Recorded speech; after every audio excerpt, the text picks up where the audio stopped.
So there were a few more things that I wanted to be a bit more specific in pointing out to you guys, for the purpose, if nothing else, of showing you to pay attention to details and look closer and look for layered symbolism, symbols within symbols. So just pay attention again to the overall layout of this room, this Freemasonry lodge. Again, this is a watercolor painting of a typical lodge room. You've got the red carpeting on the floor. Within the red carpeting, you have a black and white checkerboard pattern inlaid, and then you have the blue on the wall, and then the white on the ceiling.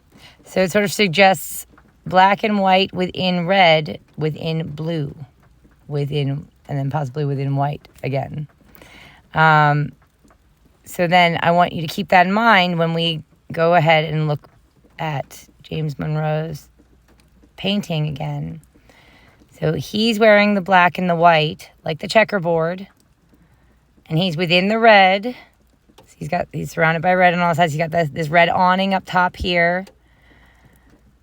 And he's sitting at a table that has a red tablecloth, and he's sitting in a red velvet chair.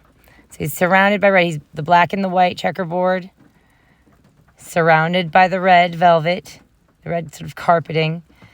And then surrounding that is the blue background, the blue wall. And there's white, there's clouds as well. So we're seeing how they dress themselves to sort of match not just the lodge layout, but again, James Monroe was a Freemason.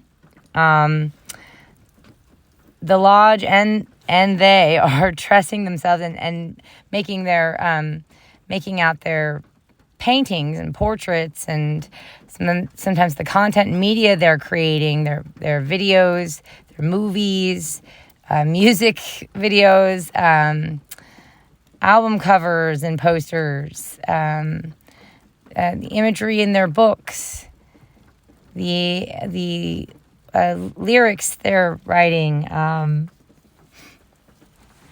so on and so forth. The way their painting is laid out. They continue to allude to this refer very sneakily to this very specific layout of colors, this very specific pattern.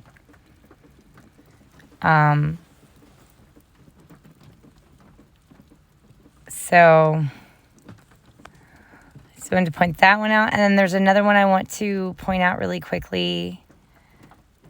So down here with Mr. Francis I, Holy Roman Emperor. So I wanted to get into a bit more detail with Sir Holy Roman Emperor here, Mr. Giant Baby Man with his bib. So pay attention to. I'm wondering if I can just save to photos. There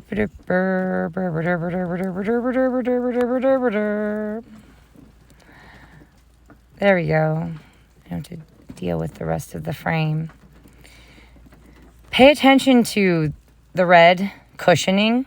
You have the crown jewels sitting on the red cushion. The red cushion is almost like the heart. And then surrounding it, you have this blue velvet sort of curtain that sort of almost seamlessly flows into his blue velvet cape. And he sort of stands in as a part of that protection. So you have this, and he has that blue feathered hat up top. So it suggests that you have this red heart, this red cushion heart, that's where the crown jewels are being kept, at the center of this wrapped around blue layer with the blue curtain. You can say it's maybe like a greenish blue, like a tealish, as well as the feathers on his hat. And then again, it's a part of his frilly getup as well. It's just got a bunch of, and then we have that gold layer on top. So he's sort of almost seems to be stating himself as being a part of this guardianship around the crown jewels. And then another reference to that would be the red he has over his chest here, but it's underneath of the blue and gold frills, and it's underneath of his little white doily bib. It's central to his outfit, just the same way as the red cushion here with the crown jewels is central to this little blue wraparound. Do you see?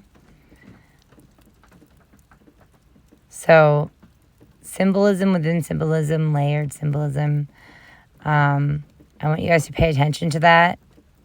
Again, look closer. The devil's in the details. I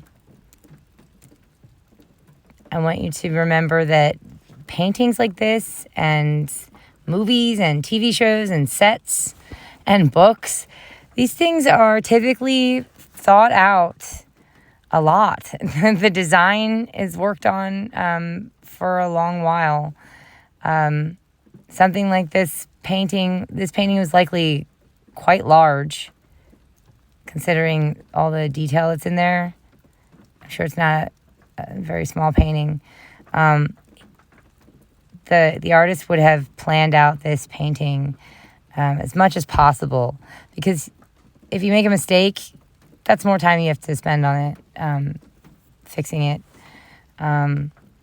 Everything would have been planned out about this, from the specific hand gestures he has, the way he's holding his hand, the way he's posing, the scepter. Why does he have the scepter in his right hand rather than his left hand?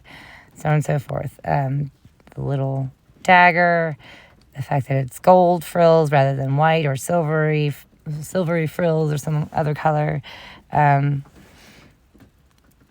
This is all, let's see, and that looks like sort of a three-pronged, what would you say, trident of sorts. Silvery trident with some gold, a little swath of gold there. So pay attention to these things, guys. Pay attention to the details. I'm not saying I'm the best at this, but it's worth remembering. It's worth repeating. So that was a couple of things I wanted to point out about pay attention to the layered symbolism and what it's saying. So, yeah, I'm going to end this one.